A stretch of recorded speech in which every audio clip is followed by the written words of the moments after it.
Hello, आप सभी का एक बार फिर से स्वागत करते हैं हम अपने YouTube channel days English classes पे। तो लास्ट के टॉपिक में हम लोग जो है आर्टिकल पढ़े थे और आर्टिकल में आपने लास्ट टॉपिक में देखा था क्या कि आर्टिकल कहते किसको हैं। ठीक है, आर्टिकल एक्चुअली में जो है वो अलग अलग मीनिंग के सेंस में भी मैंने आप लोगों को बताया था। कल के वीडियो में आप लोगों ने देखा होगा। ठीक है, और मैंने ग्रामर में आर्टिकल कितने होते हैं और वो कैसे कैसे यूज होते हैं इसके बारे में भी मैंने बताया था। मैंने बताया था कि आर्टिकल जो है वो एक्चुअली में अभी के ग्रामर के हिसाब से डिटरमाइनर्स के अंतर्गत आते हैं। ठीक है, किसके अंतर्गत आते हैं? डिटरमाइनर्स के अंतर्गत आते हैं। डिटरमाइनर्स क्या होती है उसको मैंने थोड़ा सा कल बताया था। इसके बारे में मैं अलग से एक वीडियो बना दूंगा डिटरमाइनर्स के ऊपर, पूरे डिटरमाइनर्स को अच्छे से समझा दूंगा। उससे पहले आप लोगों को एडजेक्टिव बताऊंगा, एडजेक्टिव को भी समझाऊंगा। ठीक है, एडजेक्टिव क्या होती है, और आप सभी को भी अगर किसी तरीके की डाउट्स वगैरह सब है किसी वर्ड से रिलेटेड, अगर आपको किस तरीके के वीडियो चाहिए वो भी अगर आप मेरे कमेंट सेक्शन में कमेंट कर सकते हैं। ठीक है, तो कल की वीडियो में मैंने देखा था कि आर्टिकल क्यों यूज करते हैं, ठीक है, और किसके लिए यूज करते हैं ये भी मैंने कल बताया था। अगर उस वीडियो को आप लोगों ने नहीं देखा है तो कृपया करके उस वीडियो को जाकर पहले क्या करिए, देखिए, ताकि आप लोगों को क्या हो, अच्छे से बात क्या हो जाए, समझ में आ जाए। ठीक है, तो आज हम अपने उसी वीडियो को कंटिन्यू करते हैं। आज हमारा पार्ट 2 है। ठीक है, चलिए देखिए, आर्टिकल मैंने लास्ट क्लास में बताया था कि आर्टिकल जो होती है वो हमारे पास कितनी होती है? 2 होती है। आर्टिकल्स कितनी होती है? आर्टिकल्स एक्चुअली में बात करें तो हमारे पास 2 टाइप के थे जो मैंने आप लोगों को कल बताया था। एक बताया था मैंने क्या कि डेफिनिट आर्टिकल होती है। क्या होती है? Definite article. और एक होती है इनडेफिनिट आर्टिकल। इनडेफिनिट आर्टिकल, ठीक है, इनडेफिनिट आर्टिकल।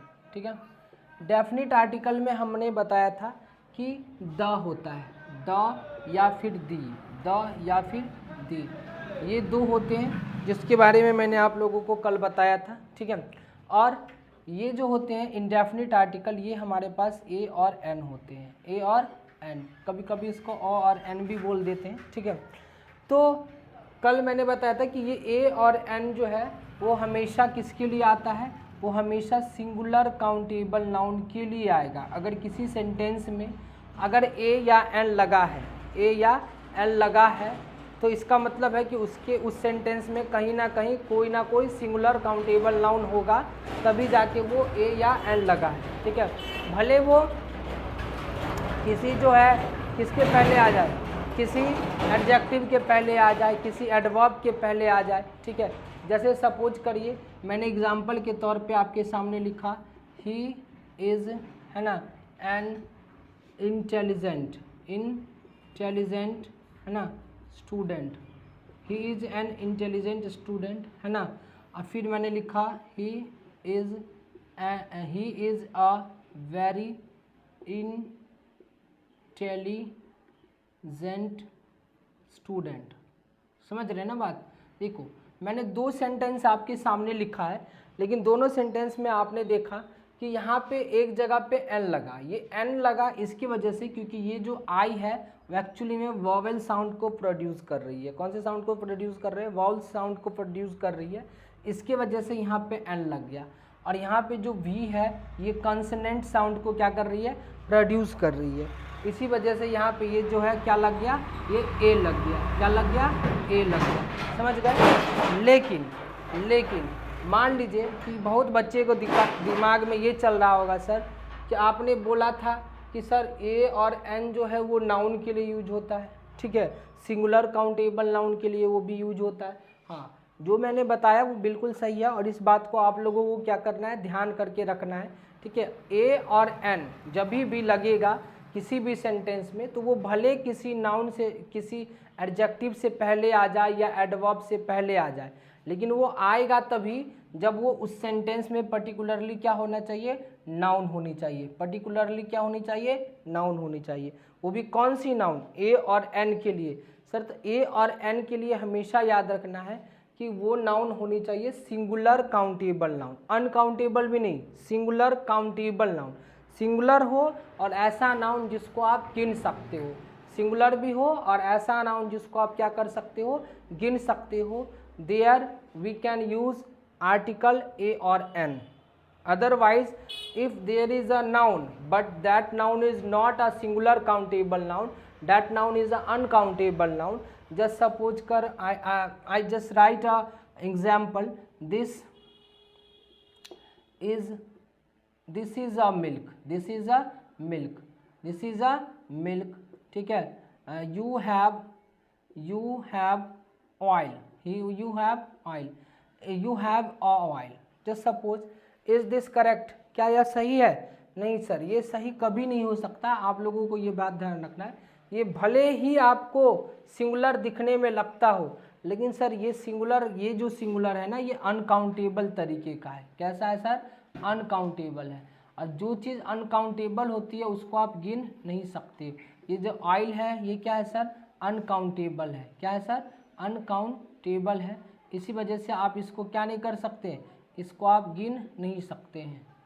ठीक है, गिन नहीं सकते हैं. और जो नाउन गिनाया ना जा सके, भले वो सिंगुलर हो, भले ही वो क्या हो, सिंगुलर हो, लेकिन उसके साथ आप कभी भी ए का या एन का इस्तेमाल नहीं करोगे. ए या एन का आप इस्तेमाल नहीं कर सकते. इस बात को समझ में आ गया कि ए और एन कब लगता है. ए और एन तब लगेगा जब सेंटेंस में कोई सिंगुलर काउंटेबल नाउन हो. अनकाउंटेबल नाउन रहेगा, भले वो सिंगुलर हो, फिर भी आप ए और एन का इस्तेमाल नहीं कर सकते. इस बात को समझ गए? इस बात को समझने में किसी तरीके की कोई परेशानी नहीं है ना. चलिए देखिए, तो ये आपने समझा था कल. ठीक है सर, इसकी बात मैं अगले वीडियो में करूँगा, क्योंकि ये द अपने आप में एक बहुत ही अच्छे टॉपिक है आर्टिकल्स का. द का इस्तेमाल हम सिंगुलर के साथ भी कर सकते हैं, प्लूरल के साथ भी कर सकते हैं, और कैसे कैसे कर सकते हैं, किस किस तरीके से कर सकते हैं. I will teach you in the next class. In this class I teach you how to use a and n. Most of the people have a problem how to use a particular a or n with the any words and any sentences. So in this video we will talk about how to proper use a or n, how to proper use in I used to learn in our childhood that a is used before a consonant, n is used before a vowels. That is that times of I think is a necessity. That's why. But now we will talk about the high level, the conceptual level of how to use a or n. चलिए, ए और N का हम इस्तेमाल कैसे करते हैं इसके बारे में हम जानते हैं. और एक बात को जान लीजिए, अगर वीडियो को पूरा देखिएगा, ए और एन का आज के बाद कभी भी कोई प्रॉब्लम होगा ही नहीं. चलो देखते हैं देखिए कैसे करते हैं.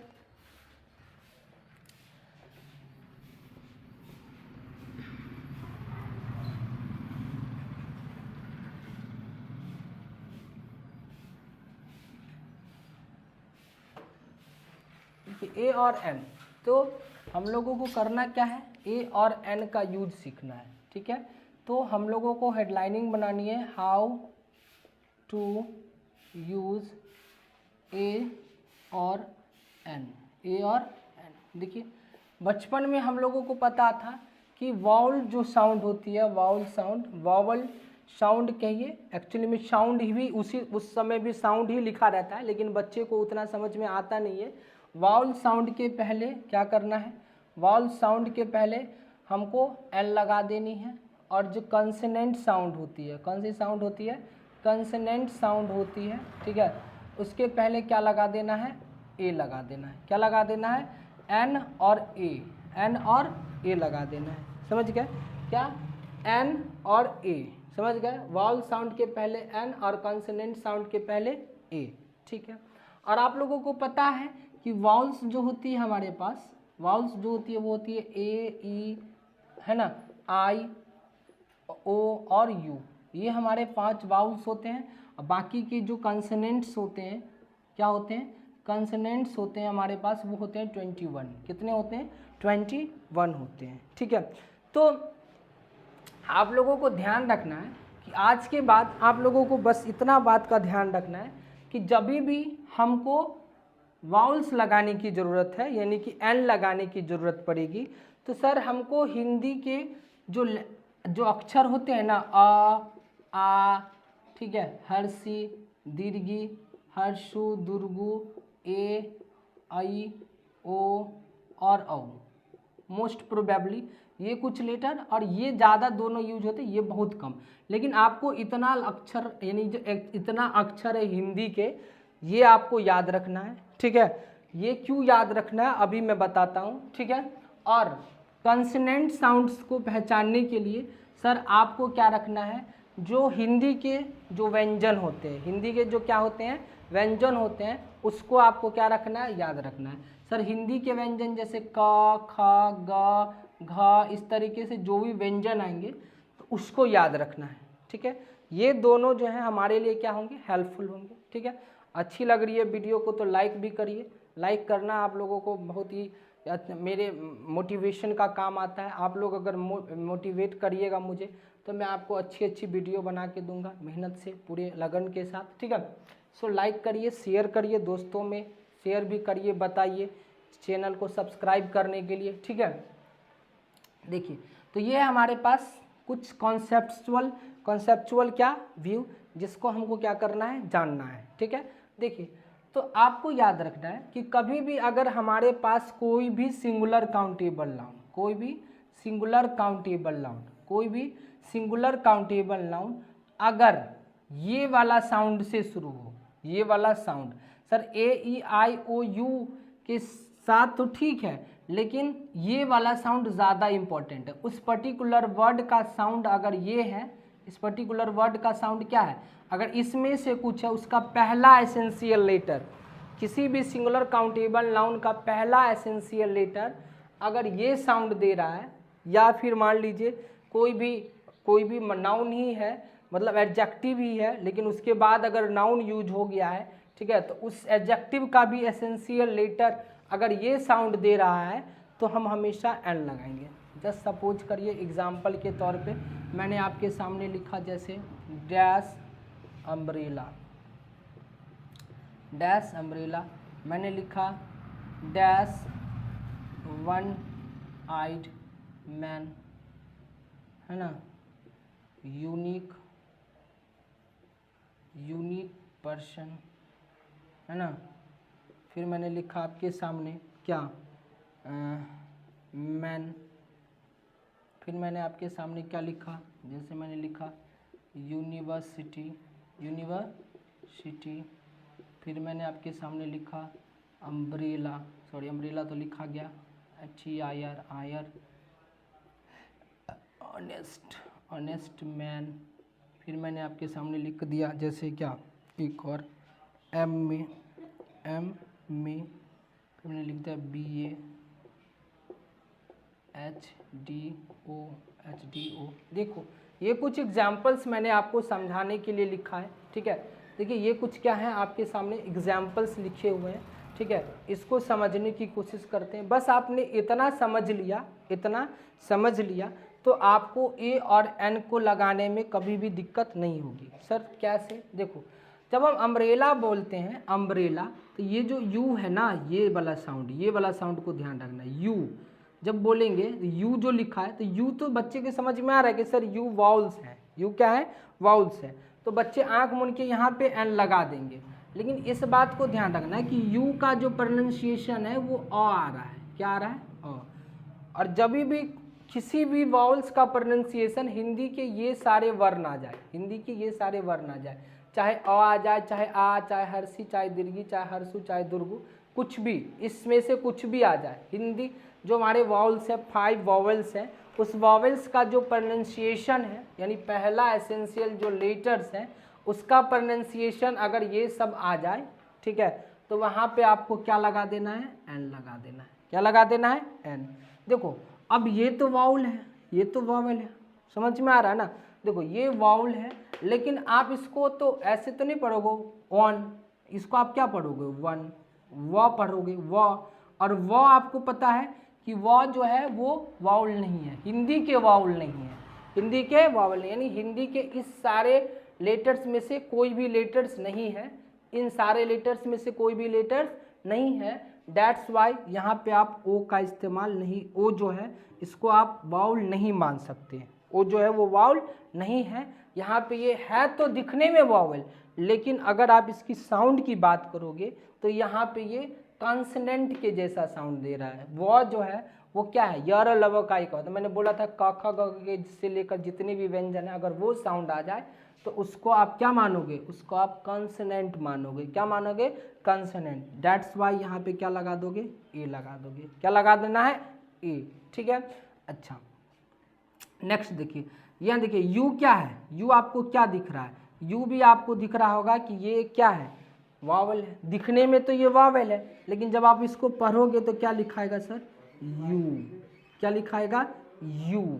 य आ रहा है, क्या आ रहा है, य यूनिक बोलते हो। क्या बोलते हो, यूनिक। यूनिक जब आप इसको बोलोगे तो ये य आ रहा है, यानी कि इसमें से कोई भी नहीं आ रहा है। इसका मतलब यहाँ पे भी क्या लगेगा, ए लगेगा। क्या लगेगा, ए लगेगा। देखो यहाँ पे एम आपको ऐसी है, एम मैन। देखो मैं, एम तो है लेकिन यहाँ पे क्या है, मैं है, म साउंड आ रहा है, मैन म साउंड आ रहा है। इसका मतलब यहाँ पे ए आएगा। क्या आएगा, ए। फिर यहाँ देखो फिर से, ये यूनिवर्सिटी है ना, यू वॉवेल है, यू क्या है, वॉवेल है ना, लेकिन यहाँ पे आप इसको साउंड में क्या करते हो, यू करते हो, university, U university. That's why यहाँ पे क्या लगाओगे आप, ए लिखाओगे। सर देखो ये जो वर्ड है ना, ये वर्ड इसका जो ये वाला लेटर है ना, इसका साउंड ये यहाँ पे ये साइलेंट होती है। एच देख रहे हो, ये साइलेंट होती है, इसलिए इसको बोला जाता है आयर। क्या बोला जाता है, आयर, आयर, आयर। आ कौन सा साउंड दे रहा है, आ साउंड दे रहा है। इसी वजह से यहाँ पे क्या लगेगा, एंड, क्योंकि आ जो है ये इसमें से आता है। आ कहाँ से आता है, इसमें से, ठीक है। यहाँ देखो ये देख रहे हो, इसमें भी जो ये एच है इसका साउंड नहीं आता, मतलब ये साइलेंट होती है। इसको पढ़ा जाता है ऑनेस्ट। बहुत बच्चे इसको हॉनेस्ट पढ़ देते हैं, लेकिन ये है ऑनेस्ट। क्या है, ऑनेस्ट है, यानी कि ये अ साउंड दे रहा है। कौन सा साउंड दे रहा है, अ। इसीलिए यहाँ पे क्या लगेगा, एन। समझ रहे बात। ये वैसे तो एडजेक्टिव है, लेकिन इसके बाद कोई नाउन आ गया, इसीलिए हम यहाँ पे आर्टिकल का इस्तेमाल कर सकते हैं। यहाँ पे आर्टिकल का क्या कर सकते हैं, इस्तेमाल कर सकते हैं। देखो ये दिखने में आपको क्या लग रहा है, ये दिखने में एम तो कॉन्सोनेंट है, लेकिन जब आप इसका जस्ट शॉर्ट फॉर्म यानी एब्रीविएशन जब आप इसको पढ़ रहे हैं, फुल फॉर्म नहीं, फुल फॉर्म में इसका जो प्रोनाउंसिएशन होगा वो अलग होगा, लेकिन जो अब ये शॉर्ट फॉर्म में लिखा हुआ है, हमारे एग्जाम में ये बहुत बार पूछता है, ये जो शॉर्ट फॉर्म में लिखा हुआ है, तो इसको क्या पढ़ते हैं सर, इसको पढ़ते हैं हम एम। क्या पढ़ते हैं, एम। और ए पता है आप लोगों को कि ए जो है वो वावल की कैटेगरी में आते हैं। किसकी कैटेगरी में आता है, ये जो ए है हिंदी वाला, ये वावल की कैटेगरी में आता है। दैट्स वाई यहाँ पे क्या लगेगा, यहाँ पर भी एन लगेगा। देखो सर बी दिखने में भी कॉन्सोनेंट है और साउंड में भी बी ही है, इसी वजह से यहाँ पे क्या लगेगा, ए लगेगा। यहाँ देखो सर एच डी ओ जैसे ही मैंने बोला था, ये देखो एच तो वैसे क्या है, कंसोनेंट है, लेकिन जब हम इसकी साउंड की बात करेंगे तो ये एच, ये वाला ए दे रहा है, इसका मतलब एन एच डी ओ होगा। क्या होगा, एन एच डी ओ। समझ में आया, इस बात को आप लोगों ने अच्छे से सीख लिया, ठीक है, कि कभी भी हम ए और एन का इस्तेमाल किसी भी सेंटेंस में कैसे करते हैं, समझ में आ रहा बात, अच्छी से समझ गए कि कभी भी हमको अगर A E I same A I O U is doesn't matter, there sound is matter, ठीक है। How to pronounciate the particular singular countable noun, if that particular singular countable noun give the sound of आ हर्षी दीर्घी ए आई, that there we will use a vowel and that particular words and sentences also, ठीक है।